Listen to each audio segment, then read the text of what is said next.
I've had the Sig Sauer MCX-SPEAR you see right here for more than a year now, and I've shot it quite a bit and gotten some ideas about what it would be used for in a prepared citizen use case scenario. And I have some thoughts regarding whether or not I could recommend it in general, but there is something that I think it fits in the sense of a role very well. And that is a small arms heavy support role, which is something that's often overlooked by the Minuteman community as a whole. But this firearm can do that very well, at least in my experience. But there are some things that you should consider before deciding you need one or that your group needs one or anything along those lines. So let's go ahead and dive into why I think the Sig Sauer MCX-SPEAR, specifically chambered in 7.62 NATO because of logistics and availability, is a small arms heavy support weapon. The Sig Sauer MCX-SPEAR is a short-stroke gas piston-driven rifle platform that is currently offered in 7.62 by 51mm NATO and the new 6.8 by 51mm, aka 277 Fury. It's the winner of the Next Generation Squad Weapon Program and has been designated the XM7 by the U.S. Army.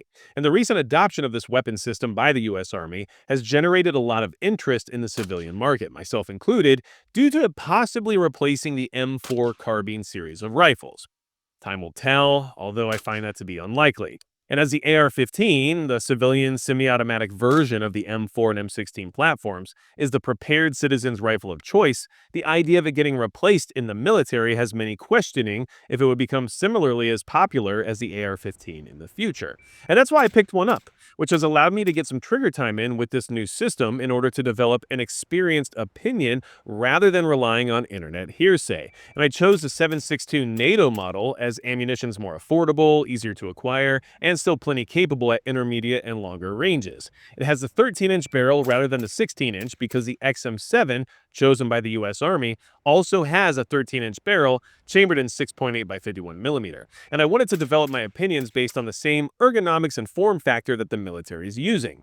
Now, I've been waiting on Sig Sauer to release the 13-inch 6.8 by 51mm conversion barrels to the civilian market for quite some time, but it's been so long that I decided to stop holding my breath. And in all honesty, I think we can agree that the 7.62 NATO cartridge is currently a better all-around ammunition choice for your average American shooter. Now that I've had this rifle for over a year, and yes, it's a rifle, I Form 1 SBR'd it, I think I have a decent idea of what it can provide to a preparedness-minded individual or group. Now, let's talk about how I set up the MCX-SPEAR in order to achieve its status as a small arms heavy support weapon. First off, in order to build context and give you some ideas about how to set up the MCX-SPEAR, let's go over all the things that are happening right now with the U.S. Army regarding the optics package. The optic that the U.S. Army has decided on is the XM157. It's made by Vortex, and it's a 1 to 8x LPVO with a built-in electronics package that calculates ballistic data and provides the user with a HUD that helps to ensure first round on target hits.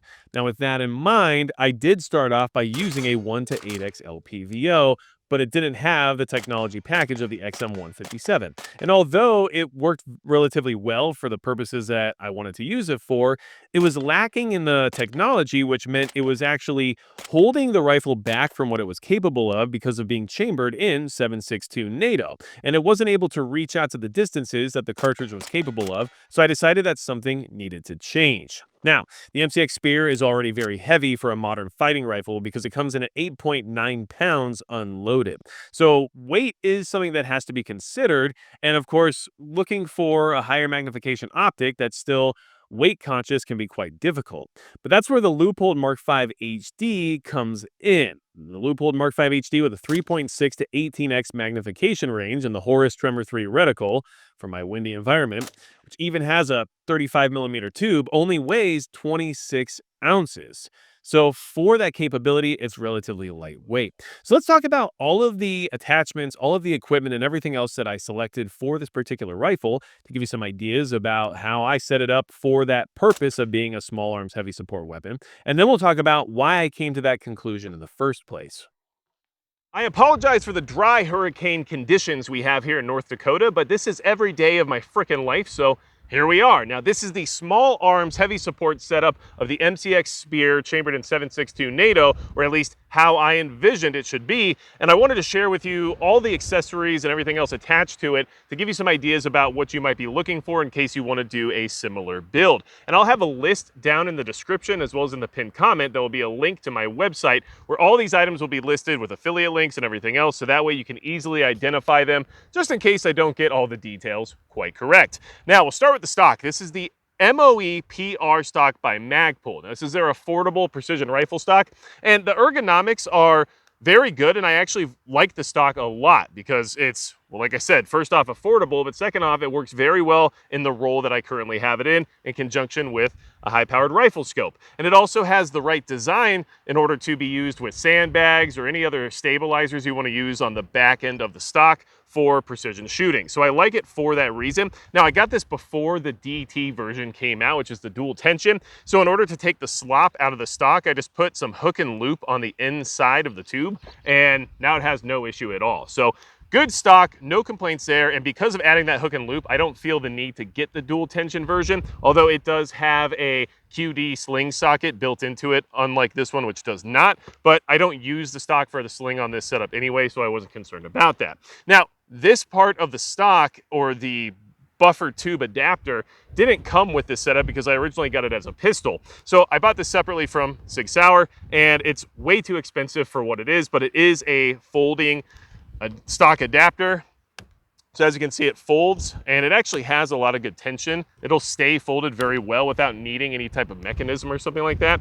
But I just really wanted it to be able to use your common AR-15 style stocks, and it does a good job of allowing me to do that. I have tried this out with some other stocks that are more minimalist that are also folding, and I just found this to be a little bit better for this particular setup because of using that high-powered rifle scope. Now, the firearm itself, all the internals and everything else, it's all factory because everything came from the factory good. I mean, you have ambidextrous controls, even when it comes to your bolt catch or bolt release. You have ambidextrous safety. You have the Matchlight Duo 2-stage trigger, which is highly serviceable, very good trigger right from the factory, so no need to change that out in my opinion. And of course, you have the side charging handle and the typical AR style charging handle, which was a redundancy required by the military for training purposes or something along those lines, right? So there's nothing about the gun in particular that has been changed or added onto or anything like that, but I just wanted to go ahead and mention that, including things like the pistol grip, which is the factory pistol grip. So we'll go ahead and move forward from there, which is going to be the optic. Now, this is the Leupold Mark V HD 3.6 to 18 with a 44mm objective lens, and it has the Tremor 3 or the Horus Tremor 3 reticle in it. Now, this scope offers a lot of magnification. I mean, 3.6 to 18 gives you everything you would want out of a 7.62 or a 308 rifle, at least in my opinion. And its first focal plane, it has the busier Horus Tremor 3 reticle, which some people don't like because of how busy it is, but I bought it specifically because of how windy it is in this damn state. So the wind holds that it comes with built into the reticle are very usable because they're based on miles per hour rather than having to know all of your individual mil increments for wind. And so it makes making wind hold shots a little bit easier because all you have to do is either find out your wind speed or at least guesstimate it, and then it puts you pretty close to on target. So I like that quite a bit about it. And the 3.6 is a great magnification range for even closer to medium range engagement scenarios, just because of the fact that 3.6 is not overly magnified. It's very similar to, you know, an ACOG with the 4X. So I find that usable, even if you didn't have a red dot or something like that, it's still doable. And then the best part about this scope, other than it being, you know, a Leupold with a good reputation of durability, reliability, and very clear glass, which I will say it definitely has, the other good thing about it is that it's extremely lightweight for what it is. It has a 35mm tube, and it only weighs 25 ounces. So that is a very good weight class for what it provides in the sense of capability. I mean, it's probably the lightest scope in its magnification range.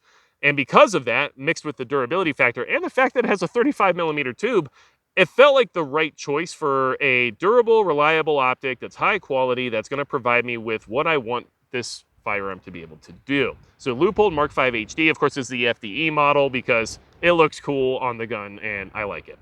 Now, Yes, it does have a side parallax adjustment. It is not illuminated. I didn't want to spend the extra money on the illumination, and I don't find the illumination on a scope like this to be overly important. And of course, I do have an illuminated reticle I can rely on in the red dot here, which we'll talk about in just a second. And it does have the typical Leupold style turrets, which do work very well and are very clean in the sense of adjustments and increments. And it is nice to have the indicators of how many full rotations you've gone and everything else related to it. So all in all, highly recommend the Mark V HE, although it is very expensive. And the side turret is capped, which I also prefer for a fighting rifle type scenario or setup, because you don't want that side turret to be actuated on accident by gear or equipment or brush or anything like that. So moving on from there, and the mount that it's in is also a Leupold. It's the IMS mount, the integrated mounting system. It's a 35 millimeter, also the FDE because it looks cool.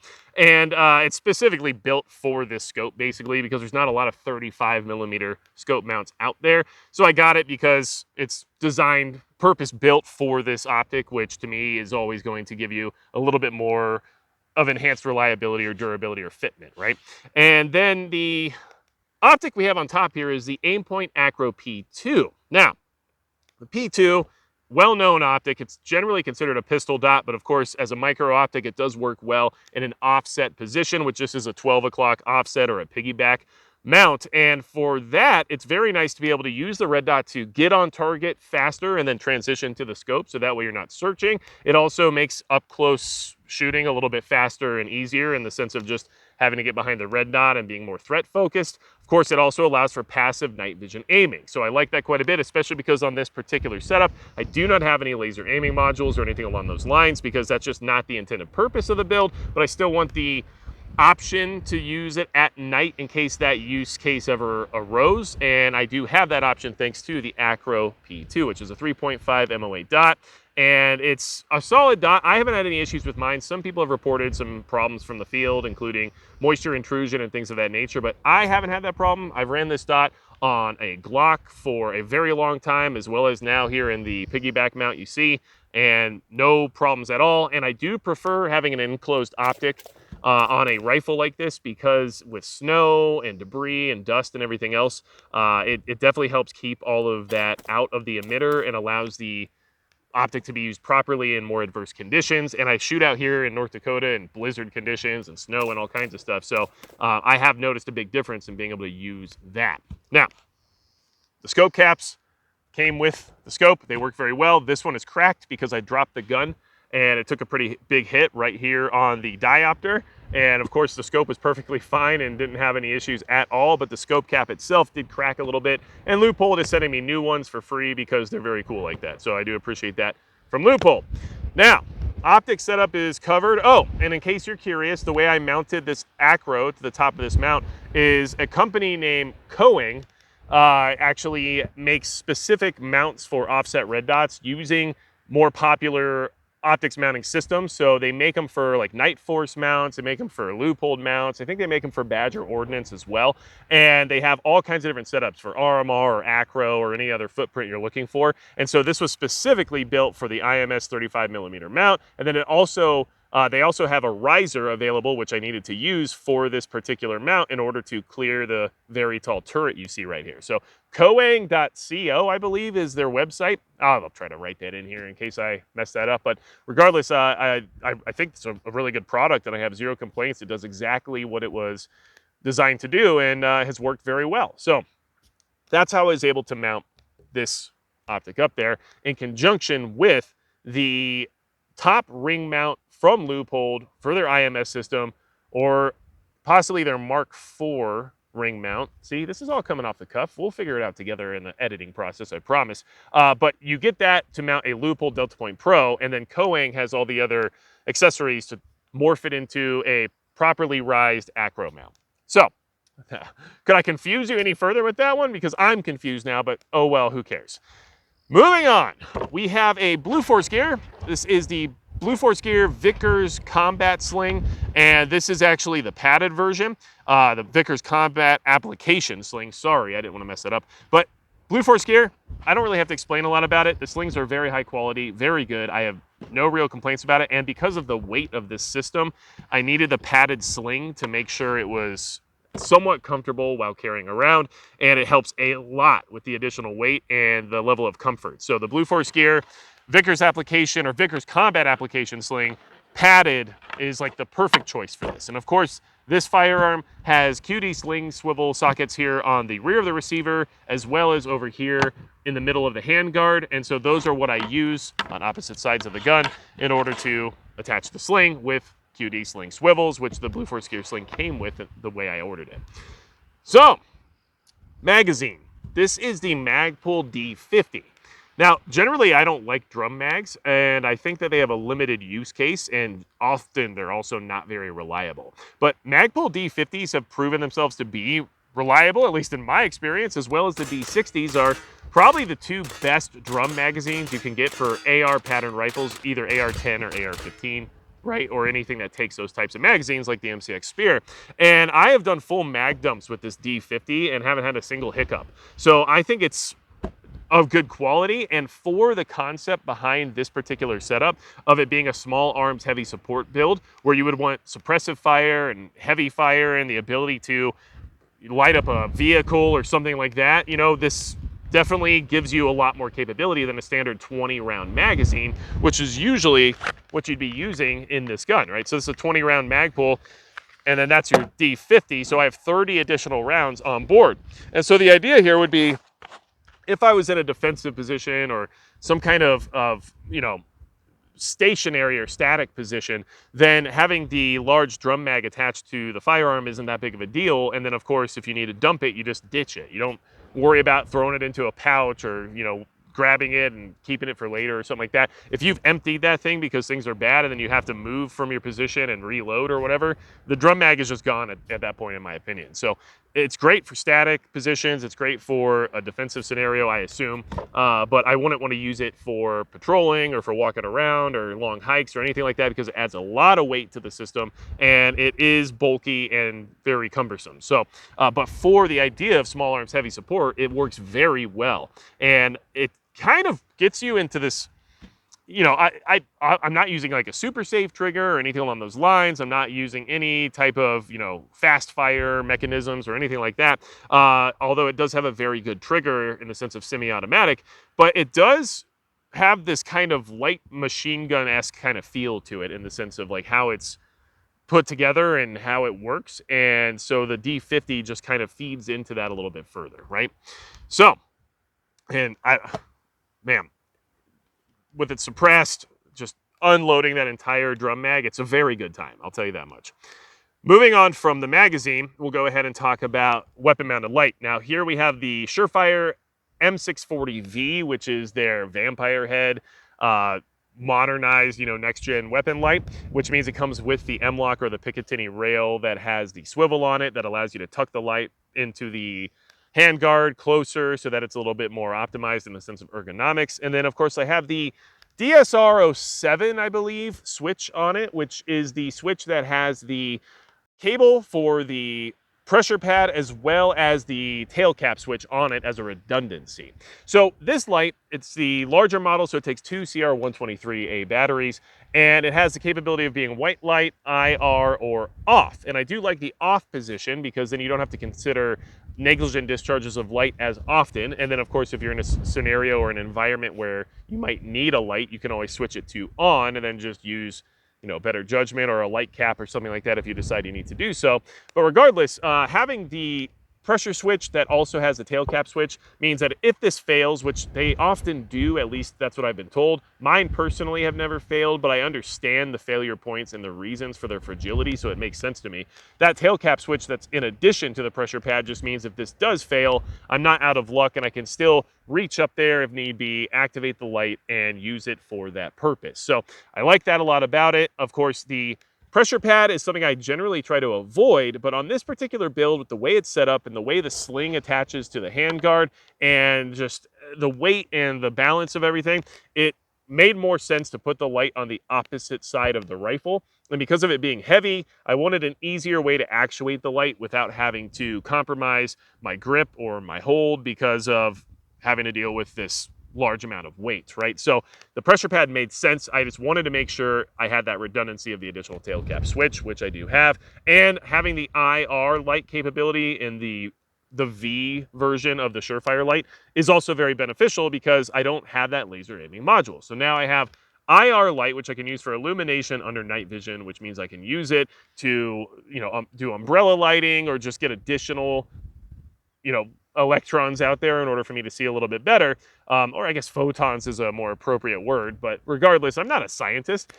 Anyway, it allows me to use that, and then in conjunction with the Acro P2, I have a passive aiming solution that can turn into an active aiming solution with the IR light from the Surefire, which means I have a little bit more capability than just only having passive aiming, and a little bit more capability than only having white light. So I like that quite a bit about it.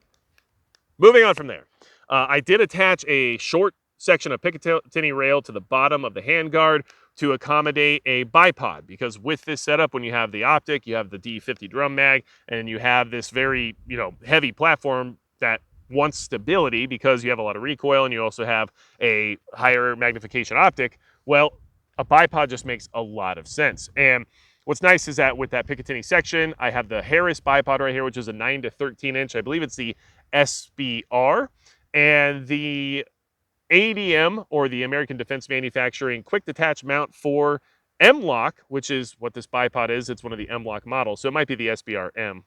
I don't remember. They have a crazy nomenclature that they use that I can't keep up with. But regardless, Harris bipods, very good. The American Manufacturing Defense mechanism that allows it to be quick detach is very helpful because I can remove the weight when it's not needed. I can add it back on at any point in time, and it is a very stable system when I'm using it, so I like it quite a bit. So that's what I'm using as a bipod. It's definitely not the most expensive or craziest out there. It's not like an Atlas or anything like that, but Harris bipods just work, and they're good quality, and for the money, they're very good value. So I like using them, and I use this one on a bunch of different rifles because it's quick detach, and that's kind of the whole point, right? So I don't need to buy 100 bipods when I have one good one that's quick detach. That's just how I look at it. Now, moving on to the end of the barrel here. I used a Griffin Armament shoulder taper adapter. I think that's what it's called. But what that does is it's this little bronze ring right here on the end, and it makes it so you can get a right angle shoulder on your barrel, because Sig uses the taper barrels, which are good if you're using their suppressors, but I'm not, because they're either unavailable or too expensive. So I use that Griffin shoulder taper adapter, and it allows me then to use any other muzzle device of my choice. And the muzzle device I have on here is a Silencer Co. ASR Flash Hider. It's got the 5/8 by 24 inch thread pitch, so the typical 30 caliber thread pitch. And then that Flash Hider allows me to quick detach, or use the quick detach Silencer Co. Bravo system or Bravo mount that I then have attached to the Huxworks Ventum 7.62 that you see right here. It's a lot of ways to say it's got a suppressor.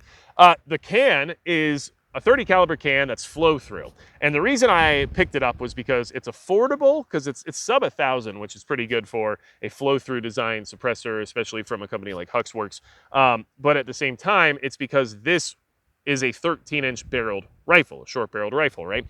And this can doesn't have any barrel length restrictions, whereas a lot of silencers out there, suppressors, have a barrel length restriction for 308 specifically because of the additional pressures and unspent powder and everything else related to shorter barrels with that larger caliber. So this can is not affected by that, so it allowed me to use it in the system. And in my opinion, this system is specifically designed to be using a suppressor with. And if you're not using a suppressor with a Sig Spear, you're doing yourself a disservice, because the gun is meant to be suppressed. It is shipped to the military with suppressors already attached because it is designed specifically for that purpose. And that's why I got the 13-inch barrel, was because it's in line with the 6.8 by 51 model that the military is using. And the reason they're using a 13-inch barrel is because they get the ballistics they want with that high pressure round, and because they're running it suppressed. And as you can see with a 6-inch suppressor on the end, well, it's similar to a 20-inch barrel now. I mean, it's like a 19-inch barrel because of the suppressor. So if you wanted a 16-inch barrel, now you'd have a musket, right? So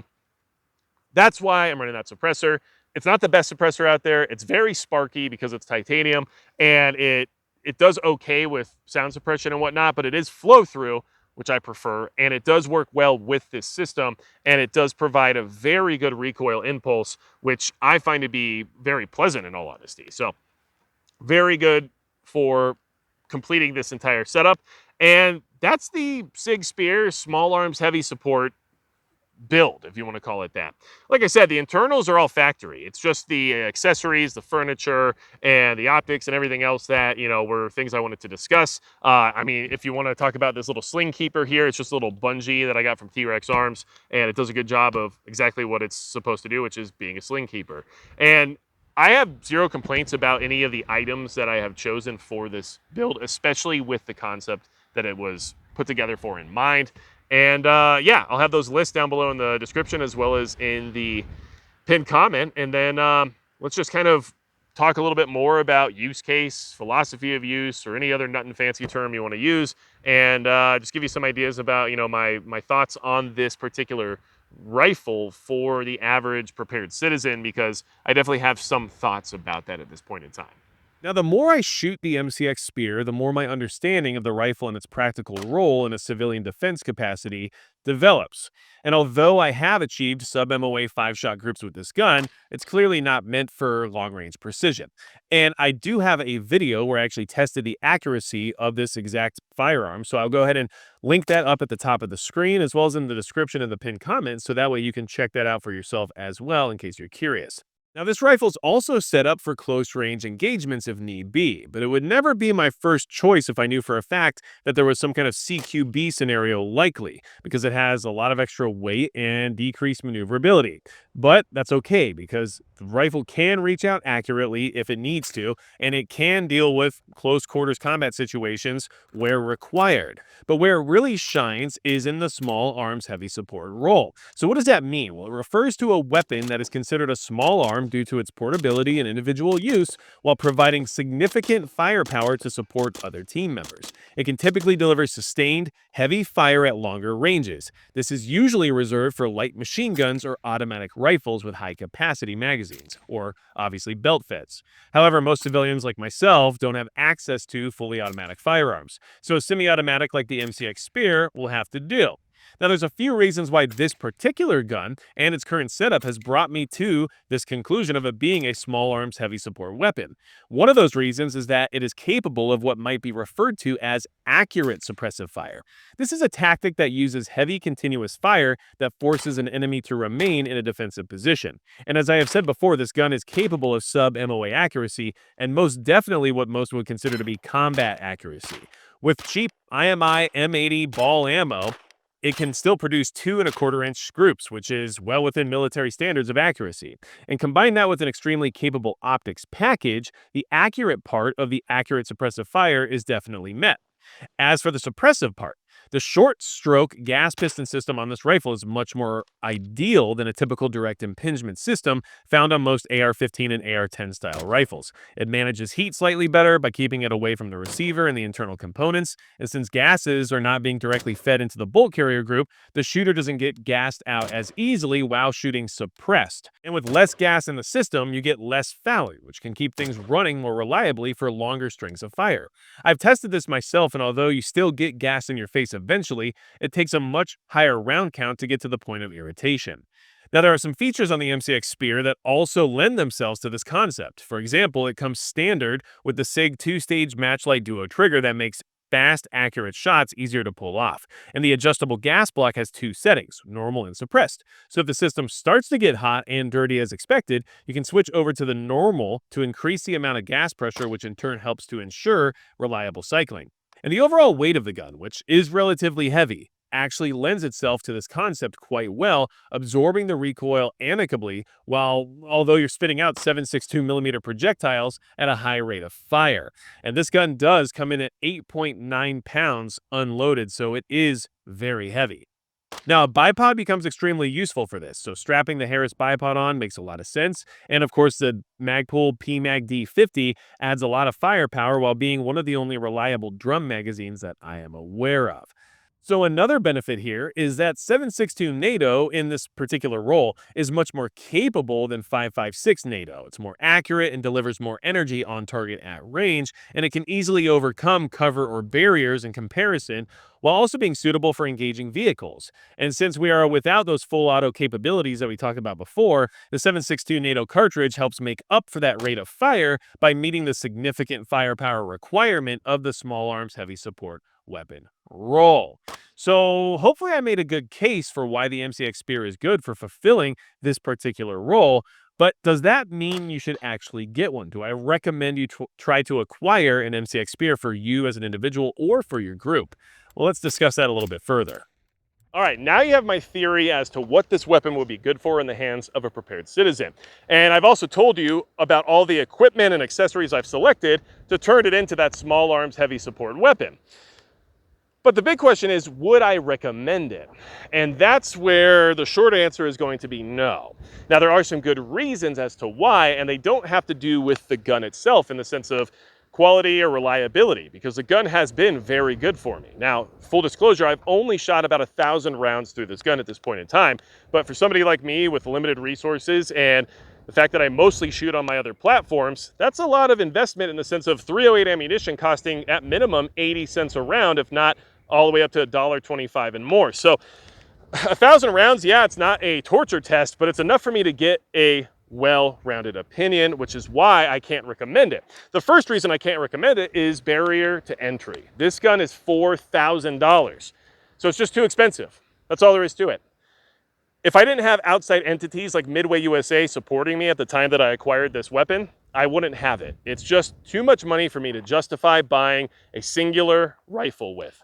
And of course, it is good, and the quality has been good, but it's a lot of resources spent on something that has other reasons for why I can't recommend it as well. And don't forget that for half the price of this, you could buy one of the top tier AR-15s on the market right now. So that's a lot of sacrifice you're making just to get this particular gun.